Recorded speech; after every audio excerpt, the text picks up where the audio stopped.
សូមស្វាគមន៍មកកាន់ភាគទី4ប៊ូងបិសាចចកស្រមោលមិនចាំយូរឡើយពួកវាលោតសម្រុកចូលមកពីគ្រប់ទិសទីហាក់ដូចជាចង់ហែកកំទេចពួកគេឲ្យខ្ទេចខ្ទីប្រយ័ត្នសុរិយាស្រែកព្រមានព្រមទាំងវក់កាប់ដាវវេទមន្តបញ្ចេញអណ្ដាតភ្លើងសន្ធោរារាំងការវាយអាហារផាំងផាំងកម្ដៅភ្លើងបានធ្វើឲ្យបិសាចខ្លះរាថយប៉ុន្តែចំនួនរបស់ពួកវាច្រើនធ្ងន់ធ្ងរពេកនេះមិនមែនជាការប្រយុទ្ធដើម្បីយកឈ្នះទេតែជាការប្រយុទ្ធដើម្បីរស់រានក្នុងរាត្រីដ៏ព្រឺព្រូកនេះផានិតដែលធ្លាប់តែរារែកនិងភ័យខ្លាចពេលនេះបានបើកសៀវភៅមុនអាគមរបស់គេឡើងដោយខ្ញុំមិនឲ្យពួកឯងមកប៉ះពាល់មិត្តរបស់ខ្ញុំទេគេសូត្រមន្តយ៉ាងលឿនបង្កើតជារបាំងពន្លឺពណ៌ខៀវការពារអ្នកទាំង3ប៉ុន្តែក្រញាមដ៏មុតស្រួចរបស់បិសាចកំពុងតែកោសទម្លុះរបាំងនោះមួយជំហានម្ដងក្រឹតក្រឹតសំឡេងប្រេះស្រាន់នៃរបាំងធ្វើឲ្យអ្នកទាំង3ដឹងថាពួកគេមិនអាចទប់ទល់បានយូរទេតើពួកគេមានប្រាជ្ញាអ្វីផ្សេងទៀតដើម្បីតតាំងនារីសម្លឹងមើលមិត្តទាំងពីរដែលកំពុងហត់នឿយស្ទើរដាច់ខ្យល់នាងឮសំឡេងខ្សឹបរបស់លំពេងស្រមោលចូលទៅក្នុងវិញ្ញាណរបស់នាងម្ដងទៀតវាចង់បានថាមពលនាងបន្ថែមខ្ញុំមិនអាចអាត្មានិយមលាក់ខ្លួនពីក្រោយអ្នកដទៃបានទៀតទេនារីផ្ដាច់ញាក្នុងចិត្តនាងខំមាត់សង្កត់ការឈឺចាប់ហើយចាប់យកអាវុធអាកំបាំងនោះឡើងមកម្ដងទៀតរំពេះនោះកម្លាំងងងឹតដ៏មហិមាបានផ្ទុះចេញពីរាងកាយនាងបោកបោកយ៉ាងខ្លាំងទៅលើសត្រូវផាំងថាមពលងងឹតរបស់នារីបូករួមនឹងអណ្ដាតភ្លើងចុងក្រោយរបស់សុរិយាបានវាយបកដេញវងបិសាចទាំងនោះឲ្យរាថយទៅក្នុងភាពងងឹតបាត់អស់ទៅអ្នកទាំង3ទម្លាក់ខ្លួនអង្គុយលើដីដកដង្ហើមហត់ខ្មឹកប៉ុន្តែភាពស្ងប់ស្ងាត់កើតឡើងបានតែមួយភ្លាតប៉ុណ្ណោះក្រហឹមសំឡេងសម្រែកដ៏គួរឲ្យរន្ធត់មួយទៀតបានបន្លឺឡើងធ្វើឲ្យរុក្ខជាតិញ័ររង្គើពីជ្រុងម្ខាងនៃតំបន់ព្រៃជ្រៅវាមិនមែនជាចកទេតែជាសត្វចម្លែកអ្វីម្យ៉ាងដែលធំជាងនេះទ្វេដងការរត់កេះពីលោកនាយកឥឡូវបានคล้ายជាការតស៊ូយកជីវិតក្នុងបរិស្ថានដ៏ព្រៃផ្សៃនេះក្រហឹមសំឡេងបក់ជំហានរបស់វាធ្វើឲ្យកម្រាលដីញ័ររង្គើមួយជំហានម្ដងពីក្នុងភាពងងឹតស្រមោលយៈនោះបានបង្ហាញរូបរាងពិតប្រាកដ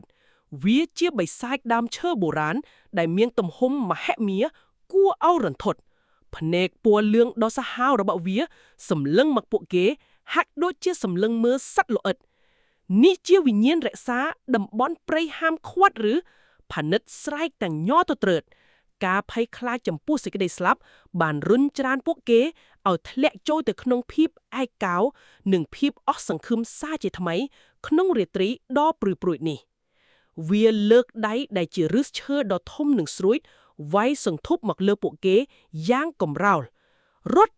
សុរិយាស្រែកបញ្ជារួចស្ទុះទៅរុញនារីឲ្យគេចផុតផាំងផានិតខំប្រាំងបញ្ចេញរបាំងមុនអាគមការពារសារជាថ្មីប៉ុន្តែ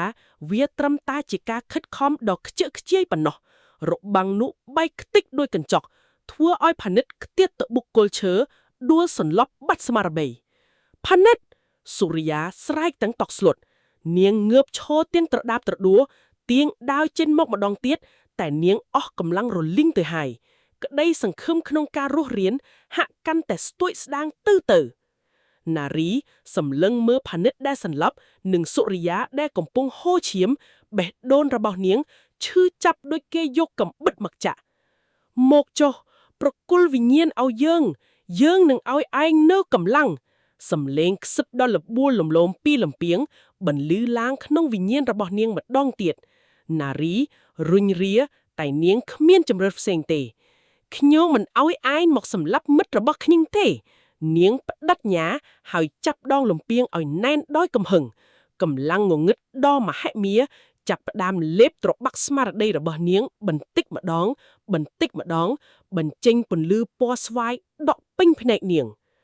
ស្រាប់តែពេលនោះវឹងមានពន្លឺពណ៌មាសមួយដុំហោះកាត់ភាពងងឹតយ៉ាងលឿនដោយភ្លេចបន្ត វាយកាត់ផ្ដាច់ឫសឈើរបស់បិសាចនោះផាំងបិសាចយ៉ាក់ស្រែកដោយកាយឈឺចាប់ហើយរាថយទៅក្រោយជាបន្ទាន់នារីភ្ញាក់ព្រឺតថាមពន្ធងងឹតក៏រលាយបាត់ទៅវិញពីក្នុងអាប់ដ៏ក្រាស់ខ្មឹកបុរសអាកំបាំងម្នាក់ដែលពាក់អាវធំពណ៌ខ្មៅម្នាក់បានដាយចេញមកមួយជំហានម្ដងគាត់កាន់ដាវពន្លឺយ៉ាងសង្ហាពួកឯងហ៊ានចូលមកដំប៉ុននេះពិតជាមិនចង់រស់មែនទេសំឡេងដ៏ត្រជាក់ស្រឹបរបស់គាត់ធ្វើឲ្យអ្នកទាំងបីគាំងស្មារតីតើគាត់ជាមិត្តឬជាសត្រូវថ្មីបុរសអាកំបាំងនោះមិនរងចាំយូរឡើយគាត់ស្ទុះហោះឡើងទៅលើអាកាសយ៉ាងលឿនដូចផ្លេកបន្ទោដាវពន្លឺពណ៌មានរបស់គាត់បានកាត់ជ្រែកខ្យល់បង្កើតជាថាមពលរលកដ៏មហិមាវីប្រហារចំកណ្ដាលទ្រូងរបស់បិសាចដើមឈើយ៉ាក់នោះផាំងបិសាចនោះស្រែកទ្រហោយំរួចបែកខ្ចាត់ខ្ចាយជាបំណែកឈើធ្លាក់មកលើដីរាំងគោះរាំងកើពេញបរិស្ថានព្រៃនារីនិងសូរីយ៉ាសម្លឹងមើលសកម្មភាពដ៏ឥតខ្ចោះនេះទាំងមិនជឿភ្នែកកម្លាំងរបស់គាត់គឺលើសពីការស្រមៃទៅទៀតក្រោយពីកម្ចាត់បិសាចរួចបុរសនោះដើរត្រឡប់មកវិញមួយជំហានម្ដងកែវភ្នែកដ៏មុតស្រួយរបស់គាត់បានសម្លឹងចំទៅលំពេងស្រមោលដែលនារីកំពុងកាន់ឯងជាអ្នកណាហេតុអីបានជាមានរបស់អាកំបាំងដ៏សាហាវនេះនៅក្នុងដៃគាត់សួរដោយសំឡេងកាចនិងពោពេញដោយសម្ពាធអាកប្បកិរិយារបស់គាត់បង្ហាញច្បាស់ថាគាត់មិនមែនជាមនុស្សសាមញ្ញឡើយ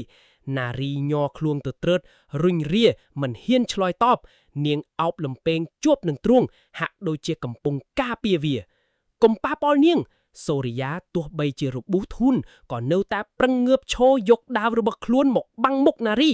យើងគ្រាន់តែជាសិស្សសាលាវេទមន្តយើងកំពុងតែរត់គេចខ្លួនអ្នកក៏មកអន្តរាគមអីបុរសនោះសើចចំអោបន្តិចសិស្សសាលាលួចចូលមកដល់តំបន់ហាមឃាត់ទាំងកណ្ដាលអាធ្រាត្រនេះឬគាត់លូកដៃទៅមុខបញ្ចេញមុនអាគមពន្លឺពណ៌មាសរុំព័ទ្ធជើងរបស់សូរិយាមិនឲ្យកម្រើកបានការព្យាយាមរារាំងរបស់នាងคล้ายជាការខ្ជះខ្ជាយភ្លាមខ្ញុំសូមអង្វរសូមជួយមិត្តរបស់ខ្ញុំផងគេសន្លប់ហើយនារីយំស្រែកអង្វរដោយភាពឯកោនិងភ័យខ្លាចទឹកភ្នែករបស់នាងបានធ្វើឲ្យបុរសនោះផ្អាកសកម្មភាពបន្តិចគាត់សម្លឹងមើលទៅផានិតដែលកំពុងសន្លប់ស្ទុកស្ទឹងនៅក្បែរគល់ឈើរួចដកដង្ហើមធំសាលាកំពុងតែវឹកវរក្រុមរបស់លោកនាយកកំពុងតែតាមប្រមាញ់អ្នកដែលមានលំពេងនេះគាត់ងាកមកមើលនារីម្ដងទៀតរួចនិយាយដោយសំឡេងស្ងាត់ជាងមុនថាបាយចាំងរស់រៀនមកតាមខ្ញុំភ្លាមប្រុសវងបិសាចផ្សេងទៀតកំពុងតែធំក្លិនថាមពលងងឹតនេះហើយតើបុរសនេះនឹងនាំពួកគេទៅទីណាក្រោយពីការស្តាក់ស្ទើរបុរសនោះបានដោះចំណងមុនអាគមពីជើងសូរិយាប្រញាប់ឡើងយកគ្មាននាទីត្រូវខ្ជិះខ្ជាយទេគាត់សម្លឹងមើលទៅក្នុងអាបដែលកាន់តែក្រាស់ឡើងសូរិយាក្រវីថ្មិញស្ទុះទៅគ្រាផានិតដែលសន្លប់តែយើងអាចទុកចិត្តគេបានទេនាងខ្សឹបសួរនារីរុញរាបន្តិចតែនាងដឹងថាក្នុងរាត្រីដ៏ងងឹតនេះបើមិនតាមគេពួកគេប្រកាសជាមិនអាចរស់រៀនឡើយពួកគេបោះជំហានមួយជំហានម្ដងកាត់ព្រៃជ្រៅយ៉ាងប្រញាប់ប្រញាល់ពួកគេបានមកដល់បន្ទាយចាស់បាក់បែកមួយដែលលាក់ខ្លួននៅក្រោមជ្រោះជ្រៅទីនេះមានរបាំងការពារពីធម្មជាតិនិងវល្លិរុក្ខជាតិដុះជុំចិត្តគ្រាន់តែចូលដល់ខាងក្នុងភ្លាមបុរសអាកំបាំងនោះបានសូត្រមុនអាគមបិទទ្វារថ្មយ៉ាងជិតឈឹងរបាំងនេះអាចរារាំងក្លិននៃថាមពលងងឹតបានប៉ុន្តែបានត្រឹមតែមួយគ្រាប៉ុណ្ណោះគាត់និយាយទាំងដកដង្ហើមធំសូរិយាទម្លាក់ផានិតចុះយឺតលើកម្រាលថ្មទាំងហត់នឿយបរិយាកាសនៅក្នុងលំអាងនេះពោពេញទៅដោយភាពតានតឹងបុរសនោះងាកមកសម្លឹងនារីម្ដងទៀតកែវភ្នែកពោពេញទៅដោយការសង្ស័យប្រាប់ការពិតមកក្មេងស្រីសាមញ្ញដូចជាឯងហេតុអីអាចកាន់វត្ថុមហេមានេះបានដោយមិនត្រូវវាស៊ីវិញ្ញាណនារីអោបលំពេងជាប់តបទាំងទឹកភ្នែកថាខ្ញុំមិនដឹងទេខ្ញុំគ្រាន់តែចង់ការពារមិត្តភក្តិខ្ញុំមិនបានអាត្មានិយមលួចវាដើម្បីខ្លួនឯងទេសូរិយាទាញដាវមកឈរចន្លោះញាក់ទាំងពីរភ្លាមនាងប្រាប់ហើយតើថាមិនដឹងក៏មកគៀបសង្កត់នាងពេកការប្រឈមមុខដាក់គ្នាស្ទើរតែផ្ទុះឡើងសារជាថ្មីបុរសនោះទម្លាក់អាវុធរបស់ខ្លួនចុះទឹកមុខប្រែជាធ្ងន់ធ្ងរពួកឯងមិនយល់ទេ អសុរាមិនមែនតាមប្រមាញ់ត្រឹមតែលំពេងនេះទេវាចង់បានក្មេងស្រីនេះសម្ដីរបស់គាត់ធ្វើឲ្យអ្នកទាំងពីរគាំងស្មារតីវាដឹងថាវិញ្ញាណរបស់នាងមានធម៌ពលពិសេសបើអសុរាចាប់នាងបានពិភពលោកទាំងមូលនឹងធ្លាក់ចូលក្នុងភាពវិនាសអន្តរាយមិនខាននារីស្រឡំកាំងអារម្មណ៍វិបដិសារីនិងភាពឯកឡោបានវាយលុកនាងយ៉ាងធ្ងន់ធ្ងរតើជោគវាសនាដ៏អភ័ព្វនេះនាងត្រូវប្រឈមមុខដល់ពេលណានារីអង្គុយសម្លឹងមើលបាត់ដៃខ្លួនឯងទឹកភ្នែកហូររមៀលកាត់ថ្មល់អញ្ចឹងមានន័យថាខ្ញុំគឺជាអ្នកនាំសេចក្តីស្លាប់មកឲ្យអ្នកគ្រប់គ្នាហើយនាងយំខ្សឹកខ្សួលអារម្មណ៍វិបដិសារីចាក់ដោតដល់ឆ្អឹងបរោះអាកំបាំងដកដង្ហើមធំវាជាព្រំលិខិតរបស់ឯងធម្មពលក្នុងវិញ្ញាណឯងធ្លាប់មានតាំងពីសម័យព្រេងនាយមកម្លេះបើឯងមិនតស៊ូឯងនឹងក្លាយទៅជាទាសកៈរបស់វាជារៀងរហូតសុរិយាដើរមកអោបនារីយើងមិនឲ្យឯងឯកោទេទោះមានរឿងអ្វីក៏ដោយត្រូវហើយសំឡេងខ្សោខ្សៅមួយបន្លឺឡើងផានិតដែលទៅតែដឹងខ្លួនខំប្រឹងងើបអង្គុយយឺតយើងបានបដិញ្ញាគ្នារួចហើយថានឹងរួមរស់រួមស្លាប់ជាមួយគ្នាផានិតទាញវ៉ែនតាពាកវិញទាំងដីញ័រការរៀបថយលែងជាជំរឿនទៀតហើយទោះបីសត្រូវមានកម្លាំងមហិមាប៉ុណ្ណាក៏យើងត្រូវតែប្រឈមមុខបុរសនោះងក់ក្បាលបន្តិចហាក់ពេញចិត្តនឹងប្រាជ្ញានិងសេចក្តីក្លាហានរបស់ក្មេងៗទាំងនេះការទុកចិត្តចាប់ផ្ដើមមកកកើតបន្តិចម្ដងខ្លួនទីងងឹត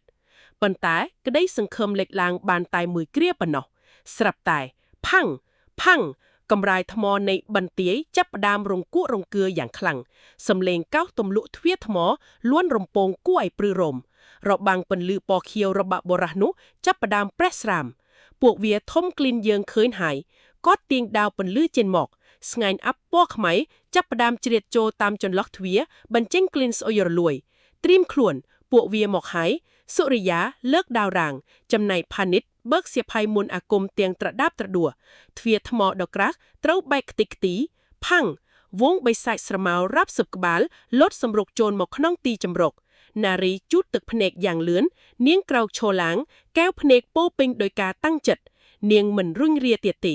ខ្ញុំនឹងមិនអោយពួកវាយកវិញ្ញាណខ្ញុំបានងាយឡើយនាងក្តាប់លំពាងស្រមោលបញ្ចេញធម្មពលរបស់វាមកការពារមិត្តភក្តិក្នុងរាត្រីនេះជីវិតរបស់ពួកគេស្ថិតនៅលើខ្សែពួរដ៏ស្ដង់បង្ផឹកតើពួកគេអាចរស់រានឆ្លងផុតមហន្តរាយនេះបានដែរឬទេសូមចាំតាមដានភាគបន្ត